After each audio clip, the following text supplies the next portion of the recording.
그래서 여기 계시라는 말이 나오고 또 예언이라는 말씀이 나오고 있는 거예요. 우리가 계시라고 하는 그 말은 열어서 보여준다는 것입니다. 펼쳐져 있다는 것을 말씀하고 있는 거예요. 이미 펼쳐져 있는 거예요. 그러면 우리가 볼 수 있는 것이죠. 그래서 계시예요. 그리고 이 계시는 바로 예언으로 이루어져 있는 것입니다.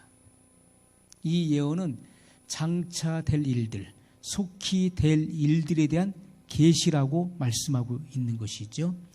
그러므로 우리가 예언이 풀어지게 되면 사람들은 영적인 깊은 잠에서 깨어나게 되는 거예요. 예언이 풀어지지 않으면 우리가 이 시대적 상황을 전혀 이해할 수가 없는 것입니다. 영적 사안을 이해할 수 없는 것이고, 그리고 장차 무슨 일이 어떻게 전개될 것인지를 알지 못하기 때문에 깊은 잠에 취해 있는 거예요. 미련한 다섯 처녀는 계시와 예언을 알지 못하기 때문에 그들은 깊은 잠에 취해 있었던 것입니다.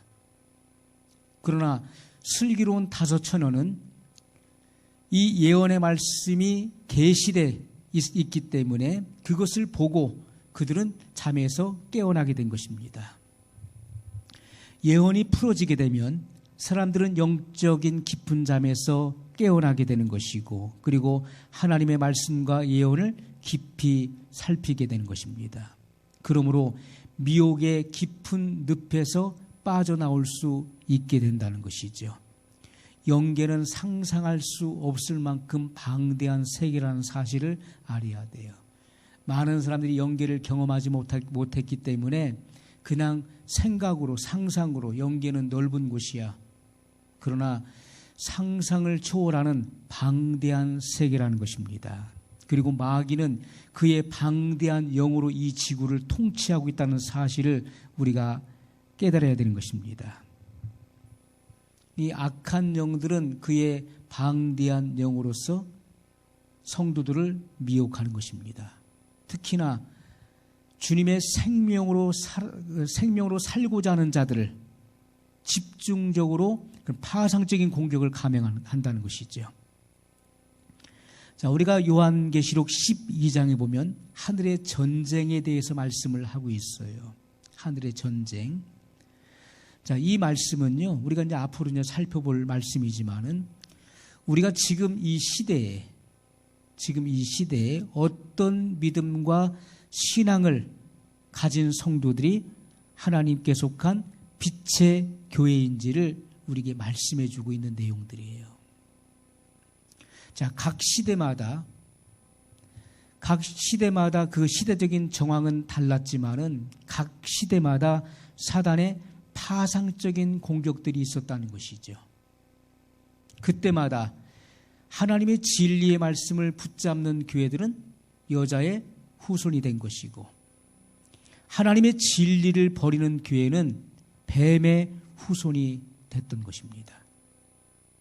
자, 지금은 우리가 예수님의 재림의 때가 임박한 시대예요. 여기서 아무리 예수님의 재림이 임박했다는 것을 아무리 말씀드려도요, 이것이 안 들리는 사람에게는 끝까지 안 들리는 것입니다.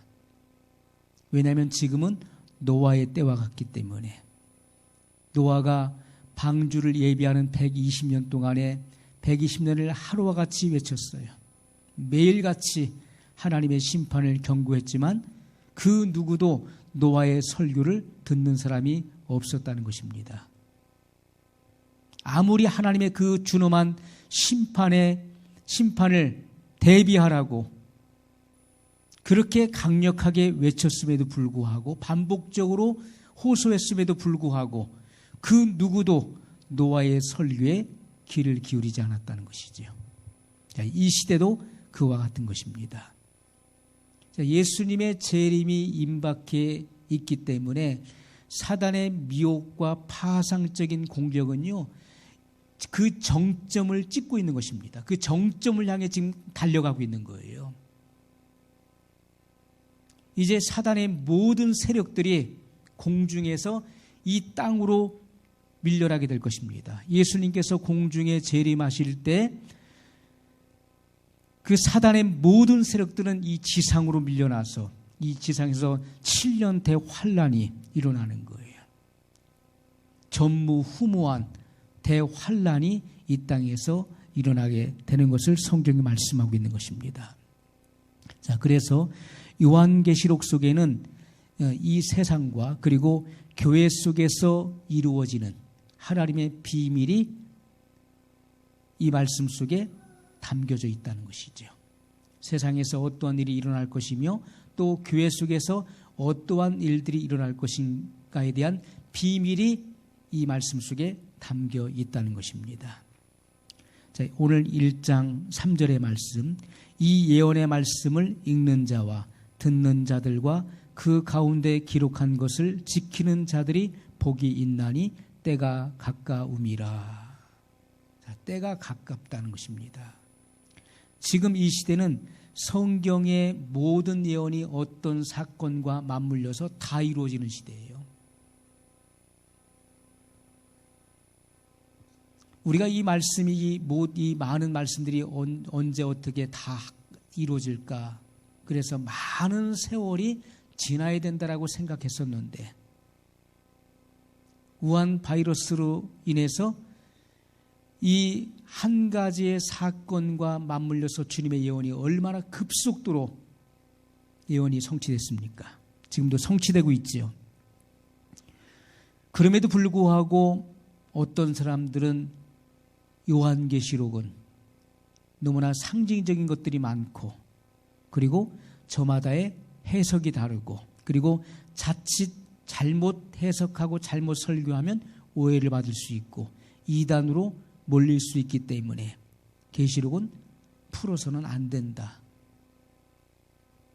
그래서 요한계시록을 풀 생각도 하지 않고 그리고 증거하지도 않는 것이죠. 자, 그런데 성경은 우리에게 분명히 말씀하고 있습니다. 예수 그리스도의 계시라. 자, 하나님의 종을 통해서 이 계시를 풀어주신 것입니다. 계시예요, 계시. 계시라고 하는 이 말 단어 자체가 뭐라겠습니까? 펼쳐져 있다는 거예요. 열어서 보여준다는 거예요. 이렇게 뚜껑을 열어서 보여준다는 거예요. 이 안에 내용이 무엇인지를 밝히 볼 수 있도록 보여준다는 것입니다. 닫혀져 있던 휘장을 커튼을 열어서 그 속에 있는 앞으로 장차 펼쳐질 그런 일들을 훤히 보여준다는 거예요. 그것이 계시예요. 그런데 계시 그러면 그런 얘기 하지 마. 이단이야. 계시의 계자도 모르는, 계시의 뜻을 모르는 거예요, 전혀. 그리고 계시하면은 그 이단 소리 들어. 여러분, 이 마지막 시대의 계시를 알지 못하면요, 어떻게 신부단장할 수 있습니까? 계시를 알지 못하는데요. 마지막 시대를 살고 있는 성도들에게 주신 특별한 말씀이 요한계시록이에요. 다니엘서이고요. 마지막 때까지, 마지막 때가 될 때까지 다니엘서를 임봉하고 있다가 마지막 때가 되니까 어떻습니까? 그 비밀의 말씀을 열어주셨잖아요. 그 임봉했던 말씀이 풀어진 것입니다. 그것이 언제입니까? 산업혁명을 통해서 속도가 빨라지면서부터 그것이 공개된 거예요. 사람들이 빨리 왕래하리라고 말씀했잖아요. 그때부터가 마지막 시대예요. 마지막. 오늘 우리들은요, 얼마나 이 빠른 정보가 빠른 시대에 살고 있습니까? 물이 바다를 덮음같이 여호와를 아는 지식이 온 세상에 충만할 것을 성경은 예언하고 있습니다.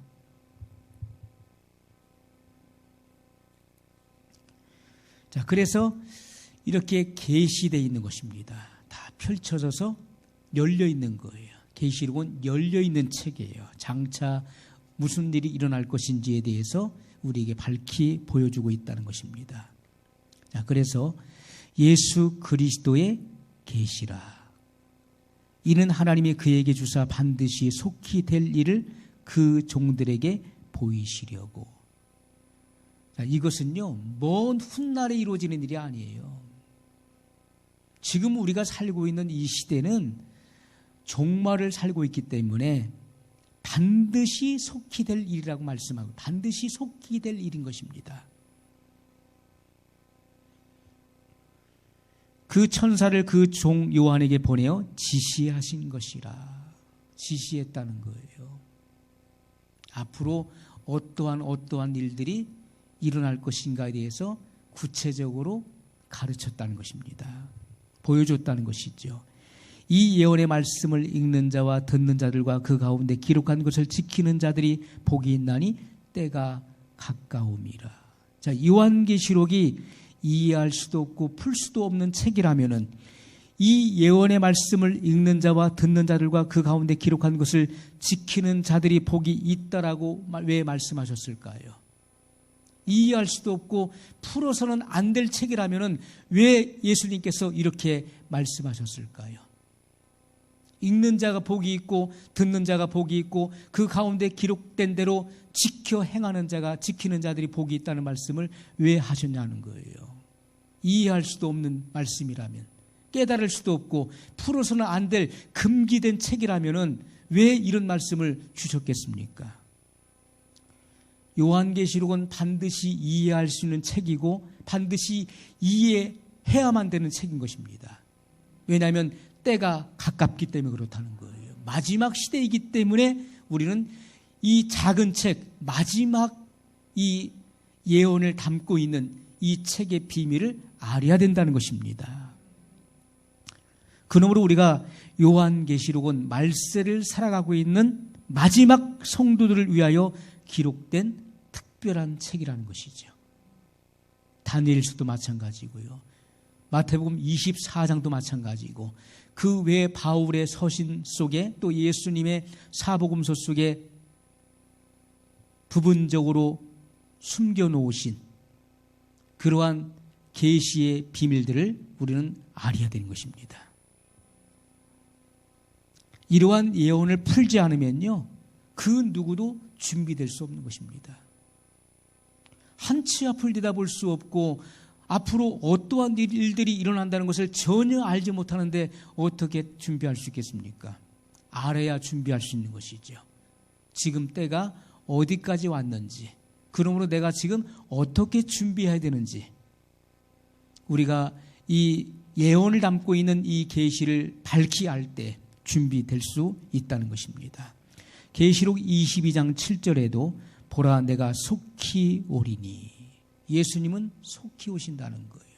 사람들은 뭐라고 합니까? 아직은 때가 아니다. 평안하다, 안전하다. 아직은 때가 아니다. 우리 때에는 주님이 오시지 않는다. 그것이 사단의 속임수예요. 예수님은 보라 내가 속히 오리니 이렇게 말씀하고 있어요. 지금 이 시대가 되어지는 이런 상황을 보십시오. 주님 오실 때가 문 앞에 이르렀다는 것입니다. 그리고 주님은 문고리를 이미 잡으신 거예요. 열면 그냥 오시는 겁니다. 그렇게 임박했다는 거예요. 이 책의 예언의 말씀을 지키는 자가 복이 있으리라 하더라. 자, 이 책의 예언의 말씀을 지키는 자가 복이 있다. 이 책의 예언의 말씀을 임봉하지 말라. 때가 가까우니라. 계시록 22장 10절의 말씀이에요. 이 예언의 말씀을 임봉하지 말라는 거예요. 열려져 있는 말씀을 닫지 말라는 것입니다. 때가 가까우니라. 때가 가깝기 때문에 우리에게 보여주시는 것입니다. 자, 그렇다고 해서 요한계시록은 그러면 아무나 다 알 수 있는 책인가요? 그럼 열려져 있으니까 누구나 다 알 수 있는 책이겠네 라고 말할 수 있어요. 자, 누가복음 8장 10절에 예수님께서 하신 이 말씀에 우리가 비밀을 깨달으시길 바랍니다. 가라사대 하나님의 나라의 비밀을 아는 것이 너희에게는 허락되었으나. 너희가 누구죠? 제자들. 제자들은 모든 것을 버리고 주님을 쫓는 자들이에요. 자기의 모든 것을 버리고 주님을 따르는 자들이에요. 그러므로 주님은 하나님의 나라의 비밀을 아는 것이 너희에게는 허락되었으나 온 몸과 마음을 주께 바치고 주님을 따르는 자들, 주님의 계명과 말씀을 따르는 너희에게는 허락되었으나 다른 사람에게는 비유로 하나니 이는 저희로 보아도 보지 못하고 들어도 깨닫지 못하게 하려 함이니라. 이렇게 말씀하고 있어요. 여러분, 새 속에 물들어 있는 마음을 가지고 아무리 성경을 계시록을 들여다보아도 그는 깨닫지 못하게 될 것입니다. 그는 보아도 알 수 없을 것입니다. 들어도 깨닫지 못하게 된다는 거예요. 이기심으로 가득 찬 마음을 가지고 성경을 아무리 들여다보십시오. 이것은 영원히 자물쇠로 잠겨져 있는 말씀이 될 것입니다. 강팍한 마음, 돈과 이 세상과 세상에 속한 것들을 붙들고 사랑하는 그런 마음을 가지고 계시록을 아무리 들여다보아도 그에게는 요한계시록의 비밀이 풀리지 않을 것입니다. 그에게는 펼쳐져 있는 말씀도 볼 수가 없는 것입니다. 그의 심령이 더럽고 그의 이 눈에 창이 더럽기 때문에 볼 수가 없는 것입니다. 여러분, 우리의 눈은요, 마음의 창이에요. 그래서 이 눈을 통하여 그 사람의 마음을 들여다볼 수 있는 것입니다. 우리가 에스겔을 보십시오. 인자야, 무엇이 보이느냐? 내가 무엇을 보느냐? 내가 무엇을 보느냐 하는 것은 굉장히 중요한 것입니다. 내 마음의 눈으로 이 창을 통해서 보는 것, 사물을 보는 것입니다. 남을 정죄하고 판단하는 것은요, 이 마음이 어둡고 그리고 이 육의 눈의 창이 더러운 것으로 가득 차 있다는 거예요. 세상이 아무리 밝아도요, 이 창이 더러워 보십시오. 이 창에 이 유리에 찌꺼기가 가득 끼어 있으면요, 저 바깥 세상이 밝게 보이지 않는 것입니다. 어둡게 보이는 거예요.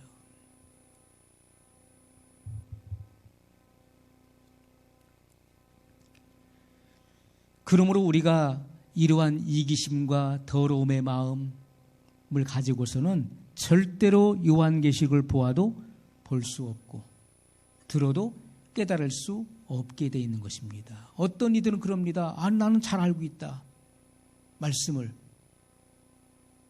나는 말씀을 정확하게 이해하고 있고 난 깨닫고 있어.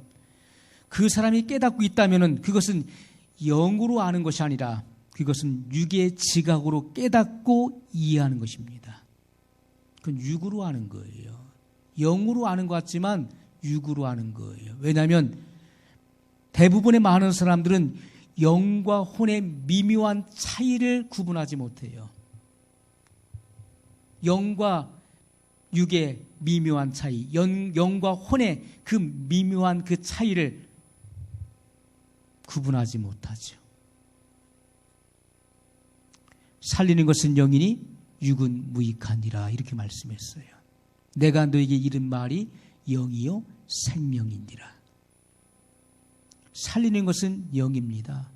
육은 무익한 거예요. 육으로 아무리 내가 배워가지고서 내가 파가지고서 육으로 깨달은 것을 그것이 마치 영인 것처럼 아무리 가르쳐도요, 그건 육인 것입니다.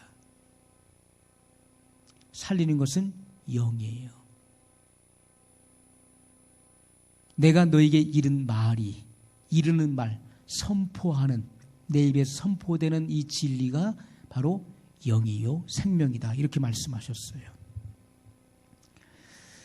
여러분, 그러므로 우리가 신부단장은 단단한 식물로 하는 것입니다. 신부단장은요, 젖으로 하는 게 아니에요. 신부단장은 단단한 식물로 하는 것입니다.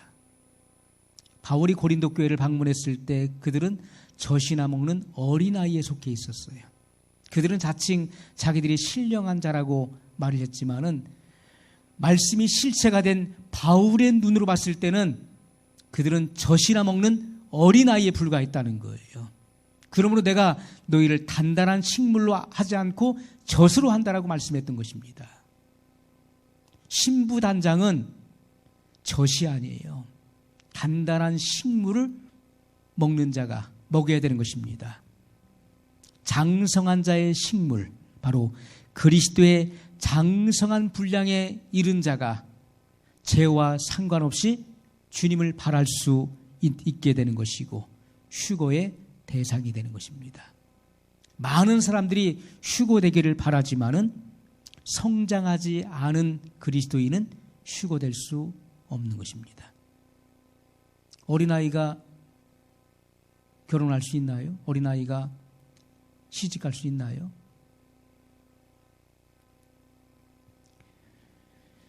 여러분, 젖은 어린아이의 양식입니다. 그러나 성인의 양식은 단단한 식물로 하는 거예요.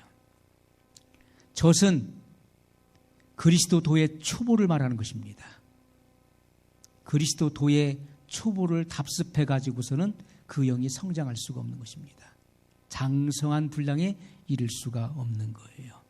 그러므로 우리가 어렸을 때는 어린아이의 생각을 하는 것이고 어린아이와 같은 말을 하는 것입니다. 그 모든 언어의 표현도 그렇고 사고하는 것도 그런 거예요. 그러나 그가 성장하고 성숙해 보십시오. 어른이 되어 보십시오. 그 말하는 것도 어른의 말을 하는 것이고 그리고 그의 사고하는 능력도 성숙한 그런 사고를 할 수 있게 되는 것이죠.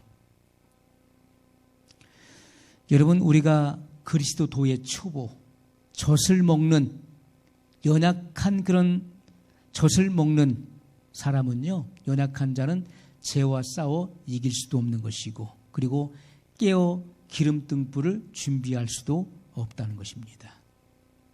우리는 깊은 영역의 말씀을 먹여야 되는 거예요. 그렇기 때문에 말씀이 중요한 것입니다. 그렇기 때문에 성도들이 신령한 양식을 사모하는 것이고 더욱 신령한 양식을 사모하라고 말씀하고 있잖아요. 그 양식은 아버지께서 주시는 것입니다. 내 아버지 주시는 생명 양식. 우리가 찬송가에도 나오잖아요. 우리가 깊은 영역의 말씀을 먹을 때 그 영은 더 성숙해지고 그리고 견고해지는 것이고 단단해지는 것입니다. 그 어떤 세파와 그 어떤 세속의 물결이 그를 쓸어갈 수가 없는 거예요. 왜냐하면 그의 신앙의 그 근간, 그 기초가 바로 하나님의 그 진리에 깊이 뿌리를 내렸기 때문에 그 어떤 것도 그 믿음을 흔들 수가 없는 것입니다. 흔들어도 흔들리지가 않는 거예요. 그러므로 우리가 온 마음을 다해야 되는 것입니다. 온 마음을 다해서 하나님의 진리를 갈망해야 되는 거예요. 마음을 쏟아야 되는 것입니다. 우리가 시편 1편에도 복 있는 사람은 여호와의 율법을 즐거워하여 그의 율법을 주야로 묵상하는 자로다. 하나님의 그 말씀의 단맛에 이끌려서 밤이건 낮이건 그 말씀을 항상 생각한다는 거예요. 그것이 복 있는 사람이에요.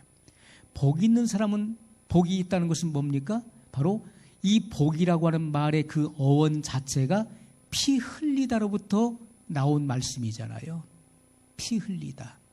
누가 피를 흘렸습니까? 예수 그리스도께서 십자가에서 그 피를 흘리심으로 우리에게 생명이 들어온 거예요. 생명. 그러므로 복이 있다는 것은 그리스도의 생명으로 사는 자를 의미하는 것입니다. 이 마지막 시대에 그리스도의 생명으로 사는 사람들은 여기 예언의 말씀을 읽는 것이고 듣는 것이고 그 가운데 기록된 대로 지키는 자들이 되는 것입니다. 그들이 휴거의 대상이에요. 여러분, 성도들은 예언의 말씀을 깨달아야 되는 것이고 그리고 요한계시록의 말씀을 통해서 이 마지막 시대의 비밀을 밝히 보게 될 것입니다. 우리가 예언의 말씀을 아무리 읽고 들어도 이 예언의 말씀에 순종하지 않으면 아무 의미가 없는 거예요. 이 예언의 말씀대로 내가 따라 순종하지 않으면 아무 열매도 맺어질 수가 없는 것입니다. 여러분, 우리가 주님께 온 마음과 우리의 삶을 바친 성도들은요, 계시록의 말씀이 이해되어지는 거예요. 예수님께서 제자들에게 말씀하셨잖아요. 하나님 나라의 모든 비밀이 너희에게는 허락되었다. 우리의 온 마음과 나의 모든 생애를 주님 앞에 드린 사람에게는 주님이 이 예언의 말씀을 다 공개해 주신다는 것, 계시해 주신다는 것이죠. 다 풀어주시고 열어주신다는 것입니다. 이것이 비밀이에요. 왜 나에게는 열리지 않을까? 그러나 주님께 온 마음과 우리의 모든 생애를 다 쏟아 부어 보십시오. 주님이 이 모든 말씀들을 세세히 열어주시고 풀어주신다는 것이죠. 그리고 이 예언의 말씀을 지켜 행하게 된다는 것입니다.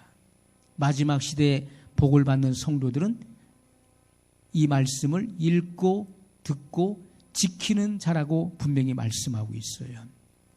여러분, 우리의 영이 성장하기 위해서는요, 반드시 우리 교회의 여러분 첫 번째 사명이 무엇입니까? 우리 주님 임재교회뿐만 아니라 이 지구상에 존속하고 있는 모든 교회의 첫 번째 사명이 무엇일까요? 전도인가요? 아니면 구제하고 봉사하는 일인가요? 해외 선교인가요? 예배입니다. 예배보다 더 앞서는 것은 없어요. 첫 번째가 예배라는 것입니다.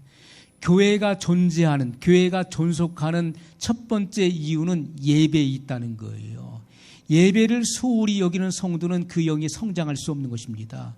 예배는 첫 번째. 그러므로 예배는 우리의 생명과도 같은 것이고 생명보다 더 귀한 것입니다. 왜요? 예배라고 하는 말의 의미는 우리가 엎드려 절한다는 것이죠. 경배하는 것입니다. 자, 마귀가 예수님을 성전 꼭대기에 세우고 나에게 경배하라. 천하 만국의 영광을 보여주면서 나에게 경배하라. 절하라는 거예요. 그러면 이 모든 천하 만국 합법적으로 내게 돌아온 것인데, 아담이 그 마귀의 말을 듣고 범죄함으로써 아담에게 주어졌던 이 지구의 통치권이 마귀에게로 넘어온 것입니다. 합법적으로. 이것은 내게 준 것인데 내게 엎드려 절하면 내가 이 모든 천하만국의 영광을 너에게 주겠다. 이렇게 말하는 것입니다. 마귀는요, 뭘 받기를 원합니까? 경배받기, 예배받기를 원한다는 것입니다. 마귀도. 하나님은 예배의 대상이 되신 분이시죠. 오직 하나님만이 예배의 대상이신데 마귀가 그 자리를 차지하려고 하는 것입니다. 예배는 하나님과의 만남이에요. 하나님과의 만남, 기도에도 하나님 만나는 것이고, 하나님은 어디나 다 계시는데, 난 매일 하나님만. 여러분, 그러면 예배가 왜 필요합니까? 왜 하나님께서 창세기에 가인의 제사, 아벨의 제사를 왜 소개했을까요? 왜 하나님께서 가인 자신의 인격과 그가 드리는 그 제물은 거부하시고 거절하시고 아벨의 인격과 그의 제물은 왜 받으셨다고 말씀하셨을까요? 계시 시대에는 그때는 제사였죠. 구약 시대에도. 지금은 예배로 표현되는 것입니다. 예배는 하나님을 만나는 것입니다. 하나님과의 만남이 곧 예배예요. 그렇기 때문에 하나님은 영이시니 예배하는 자가 신령과 진정으로 예배할지니라. 하나님은 이같이 자기에게 예배하는 자들을 찾으시느니라 이렇게 말씀하고 있잖아요. 예배가 얼마나 중요합니까? 그러므로 예수 그리스도를 만난 사람들은 마땅히 영으로서 영이신 하나님 앞에 나가야 되는 것입니다. 예배를 통해서 하나님의 영을 접촉하는 것이고, 그러면서 우리의 영이 소생하고 그리고 소성하는 그런 시간이 된다는 것입니다. 그런데 이 예배를 소홀히 여겨서는 절대로 안 된다는 거예요. 예배는 인간이 할 수 있는 최고의 영광을 하나님께 돌리는 것입니다. 사람이 무엇을 하나님께 영광 돌릴까요? 많은 물질을 하나님 앞에 바치면 그것이 최고의 영광이 될까요? 무엇으로서 여러분 성전을 지어드리면 하나님께서 최고의 영광 받으실까요? 사람이 할 수 있는, 하나님께 돌릴 수 있는 최고의 영광이 무엇이냐는 거예요. 그것이 바로 예배라는 것입니다. 예배 한 시간은 교회 가봐야 그 예배밖에 더 드리겠어? 예배밖에 더 드리겠어? 하나님을 만으로 여기는 사람이에요. 예배밖에 더 드리겠어? 가봐야, 교회 가봐야 예배밖에 더 해? 예배 잠깐 드리고 오는 거 하나님을 쉽게 생각하는 것입니다. 예배가 무엇인지를 알지, 예배의 본질을 알지 못하는 거예요. 하나님을 예배를 통해서 단 한 번도 만난 경험이 없기 때문에 그렇게 쉽게 말하는 거예요. 예배를 통해서 우리가 예배할 때 하나님께서는 이 예배를 받으시기 위해서 우리 가운데 임하신다는 것을 모릅니까? 하나님은 영이시니 하나님께 나가는 자들은 우리가 믿음으로 반드시 그가 계신 것과 자기를 찾는 자들에게 상 주시는 이심을 믿어야 할지니라 말씀했어요. 우리가 예배를 말하는 것입니다. 예배를 고수하다가 핍박을 받았던 것이고요. 예배 때문에 순교자가 나온 것입니다. 타협했더라면 핍박받을 이유도 없고 순교자가 나올 이유도 없었던 거예요. 왜 그들이 멀리 모든 재산을 다 포기해버리고 산으로 들로 그리고 카타콤 같은 그런 굴을 파가지고서 그 속에서 예배드리다가 왜 죽어갔을까요? 타협하면 얼마든지 쉬운 삶을 살 수 있잖아요. 그들은 예배를 아는 자들이었다는 것이죠. 하나님과의 만남이에요. 예배는요, 최상의 존재에게 최고의 가치를 드리는 거예요. 최상의 존재. 오직 하나님 한 분이십니다. 그분께 최고의 가치를 올려드리는 거예요. 값비싼 향유 옥합을 깨트려서 한 방울도 남김없이 다 쏟아 부었던 마리아의 예배와 같이. 그래서 예배를 서비스로 하는 서비스. 최상의 봉사예요. 그것이 바로 예배입니다. 모든 순서 하나하나에 우리의 온 마음과 우리의 정성과 우리의 모든 삶을 다 쏟아 바치는 시간이 돼야 되는 거예요. 그것이 우리의 신앙의 열매입니다. 예배는 열매예요. 반드시 열매입니다. 그렇기 때문에 세상은 길을 쓰고 이 예배를 폐하는 것입니다. 성경은 우리에게 분명히 말씀하고 있죠. 모이기를 폐하는 어떤 사람들의 습관과 같이 하지 말고 권하여 그날이 가까움을 볼수록 더욱 그리하자. 왜요? 세상은 모임을 폐하게 만들어요. 못 모이게 합니다. 그러나 우리는 예수님의 재림이 임박하기 때문에 더욱더 모여야 된다라고 말씀하고 있어요. 여러분, 우한 바이러스가 교회의 본질인 예배를 잃어버리게 만들었어요. 우한 바이러스를 통해서. 그것을 악용해서 교회의 본질인 예배를 잃어버리게 만들었어요. 예배를 폐해버렸어요. 교회의 본질은 예배에 있는 거예요. 이것은 우리의 생명과 바꿔야 되는 것입니다. 그게 예배예요. 그런데 교회는 너무나 쉽게 예배를 포기해버렸어요. 그러니까 세상은 어떡합니까? 사람이 만든 법에 따라서 교회에게 지침을 내려줬어요. 그리고 모든 것을 제한시켰습니다. 교회는 그것을 쉽게 수용했어요. 질병이니까, 감염병이니까. 그리고 세상은 교회에 대해서 단 한 번도 사용해보지 않은 용어를 만들어줬습니다. 비대면 예배, 온라인 예배, 교회가 단 한 번도 사용해보지 않은, 하나님께서는 사람과 접촉하기를 원하시는 것입니다. 아담을 지으시고 찾아오셨어요. 그리고 만남을 가지셨던 것입니다. 이 만남을 패해버리는 거예요.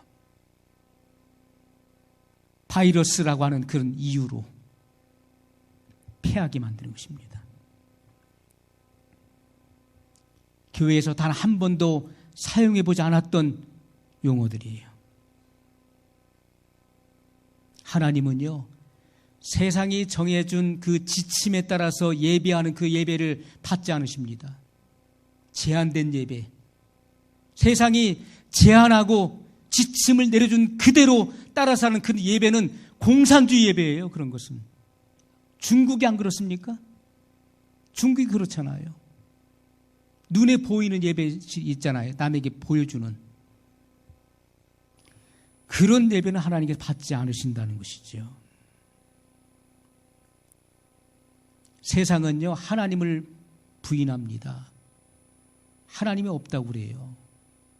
그리고 기독교나 천주교나 불교나 다 모든 종교는 똑같다라고 이야기를 합니다.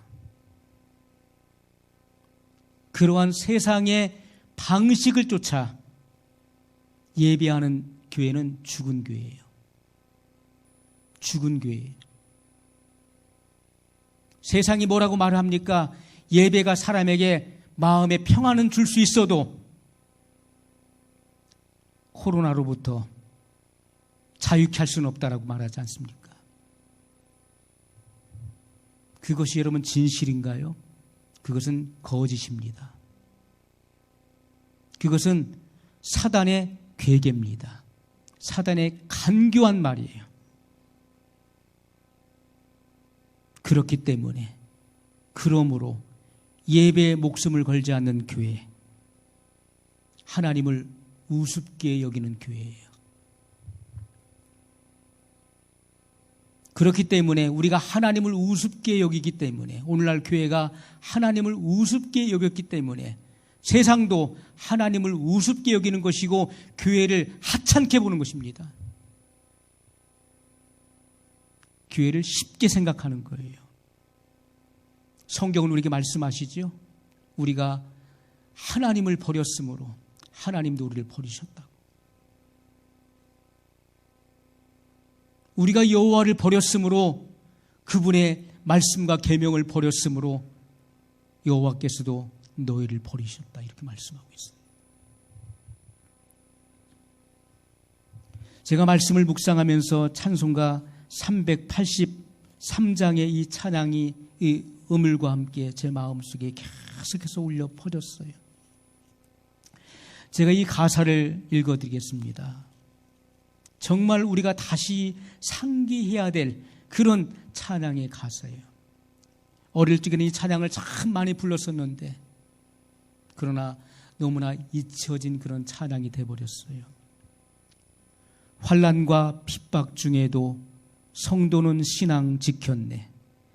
이 신앙 생각할 때에 기쁨이 충만하도다. 성도의 신앙 따라서 죽도록 충성하겠네.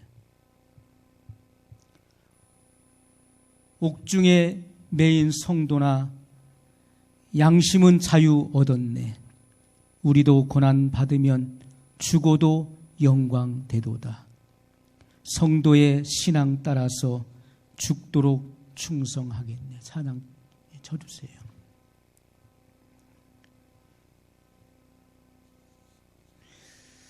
우리 가사를 기억하면서 찬양을 같이 드리겠습니다.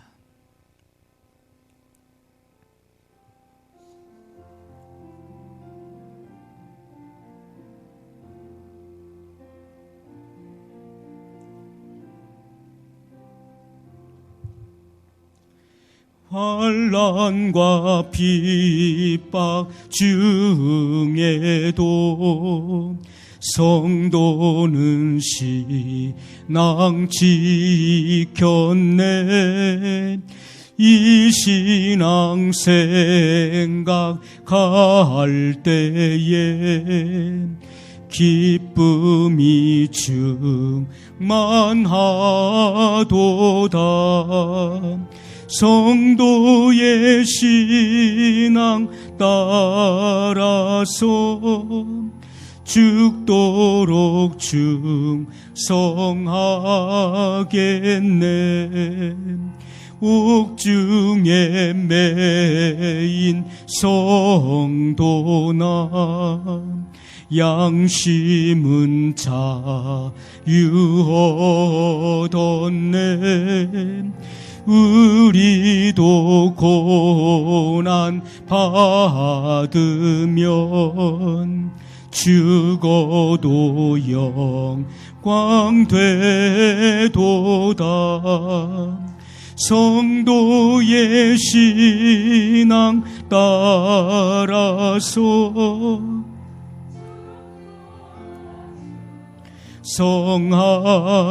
성하겠네. 성도의 신앙 본받아 사랑하겠네.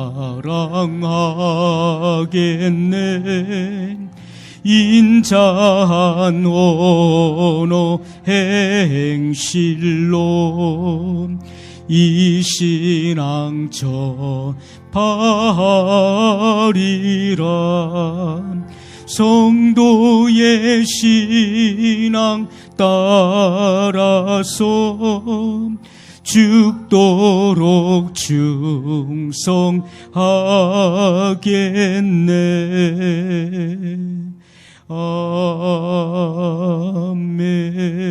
아멘. 우리가 아멘을 잘하셔야 돼요. 정말 우리가 이 말씀에 우리가 깊이 이 말씀을 지켜 행하겠다고 하는 의지적인 그런 화답이 돼야 되는 것입니다. 절대로 우리가 예배는 그 어떤 것과도 타협할 수 없는 것입니다. 바꿀 수 없는 거예요.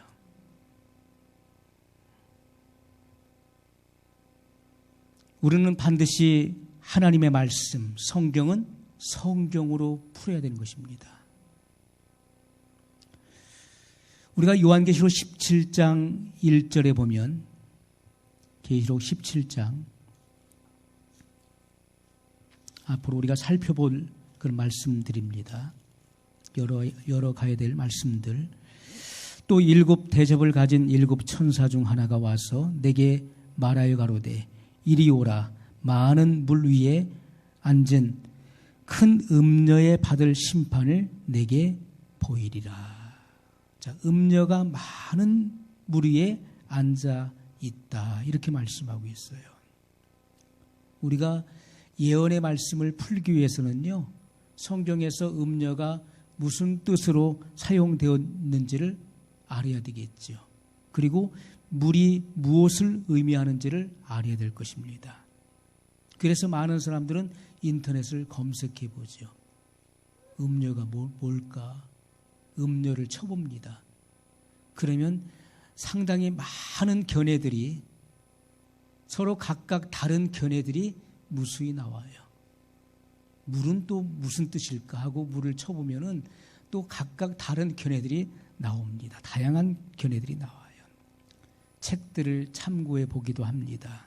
그런데 이단들이 올려놓은 것이 훨씬 더 많아요. 인터넷도 그렇고 그리고 많은 책들도요, 너무나 희석되어 있는 부분이 많이 있다는 것입니다. 자칫 잘못된 사상이 주입될 수 있어요. 우리가 글이라고 하는 것, 그리고 메시지도 마찬가지입니다. 그것은요, 그 사람의 영성과 그리고 사상과 영의 흐름을 담고 있기 때문에 그것이 내가 그것을 받아들이는 순간에 그 영성과 그 사상이 내 속에 주입돼 들어오는 거예요. 그렇기 때문에 의견들이 분분합니다. 사람들은 어디에서는 이 말씀을 취하고 또 다른 말씀은 다른 데서 또 취하고 하다 보니까 일관성이 무너져 버리게 되죠. 어떤 사람은 이렇게 어떤 견해를 내놨고 또 어떤 사람은 다른 견해를 내놨어요. 내가 보기에 좋은 견해를 취하는 것입니다. 그러다 보니까 성경의 일관성이 무너져 버리게 된다는 것이죠. 그러면 어떻게 됩니까? 영적인 길을 잃어버리게 되는 거예요. 뒤죽박죽이 되는 것이고 혼란스러워지는 것입니다. 그 길을 가다 보면 나중에는 끝이 보이질 않는 거예요. 자, 하나님께서는 시간과 공간을 초월하여 하나님의 자녀들이 예언의 말씀을 이해할 수 있게 하기 위해서 성경에 나오는 상징들이 있어요. 그리고 단어들을 기록해 놓으셨다는 것입니다. 하나님의 말씀은 일관된 말씀으로 이어지는 거예요. 주님의 말씀은요, 구약과 신약이 일맥상통합니다. 그리고 일관성 있게 계속 나가는 거예요. 아모스 3장 7절에 주 여호와께서는 자기의 비밀을 그 종 선지자들에게 보이지 아니하고서는 결코 행하심이 없으시리라, 이렇게 말씀했어요. 주님께서는요, 그 종 선지자들에게 보이지 않고서는 결코 행하심이 없다. 다 알게 하시는 것입니다. 다 보여주시는 거예요. 그리고 나서 행하신다는 것입니다. 요한복음 14장 29절에 예수님께서 이제 일이 이루기 전에 너희에게 말한 것은 일이 이룰 때에 너희로 믿게 하려 함이니라. 자, 예언을 말씀해 놓고 그 예언이 성취될 때 우리로 하여금 믿게 하려 함이라. 아, 말씀이 이렇게 이루어지는구나. 말씀은 진리이구나. 하나님 말씀은 진실하구나. 우리에게 믿음을 더하는 거예요. 우리가 예언의 말씀을 열어주시고 풀어주실 때 그 말씀을 이해합니다. 그리고 때가 돼서 그 말씀이 성취될 때 우리에게 믿음을 더하게 되는 거예요. 그것이 하나님의 말씀의 능력이에요. 우리는 하나님의 이 말씀에 대해서 우리의 영안이 깊이 있게 열려야 됩니다. 이제 점점 더 깊은 그런 말씀의 그런 예언 속으로, 말씀의 더 깊은 그런 내용 속으로 들어가야 될 것입니다. 오늘 말씀을 기억하면서 한 목소리로 같이 기도하겠습니다. 말씀의 더 깊은 영역을 열어주시고 깊은 영역의 말씀을 먹을 수 있는 그런 은혜를 베풀어 달라고 같이 기도하겠습니다.